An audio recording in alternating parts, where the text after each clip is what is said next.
orúkọ mi ló jẹ́ Tiamiyu Aremu Ọláìtàn ọmọ wọn ní Òṣogbo.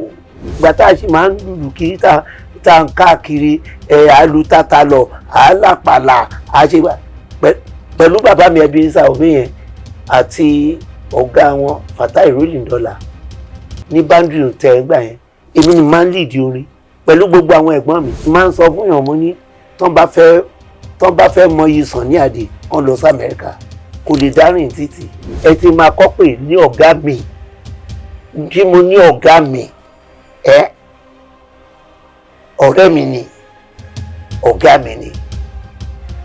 Òní first ọ̀gá tí mo kọ́ ní oní Àyìndé Barrister. Èmi mo pe Àmọ̀tún Àkàndé láti Ìpò kí a wá sí bíbá la fi dá Manchester Club sílẹ̀. Tẹ́ ẹ bá ti ṣe nǹkan kan pé ẹ kúrò lọ́dọ̀ ọ̀gá yín tẹ́ bá tún wá ń wọ́nà láti padà síbẹ̀ ẹ ń lọ jẹ̀yà ni. Yes, torí nǹkan tí ò dáná wọn máa fi lọ torí wọ́n ti mọ̀ pé ẹ̀rí bí lọ. Níjọ́ tó kàn sọ tí mo kàn gbọ́ pé ó sọ pé Barrister ń ṣe ọ̀gá o no ìjọ ìnínú bí mi.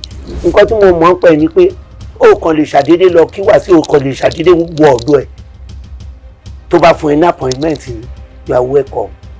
Wàá rò pé ó jẹ tẹ́tẹ́ ni bẹ́ẹ̀ tí ò bá fún ẹ ní appointment don't go in there. Ìyẹn ni wọ́n fi ń sọ pé ó le ó ṣe gbá kan. Jíbó Barrister ṣe Air Force worker torí first man ni Jíbó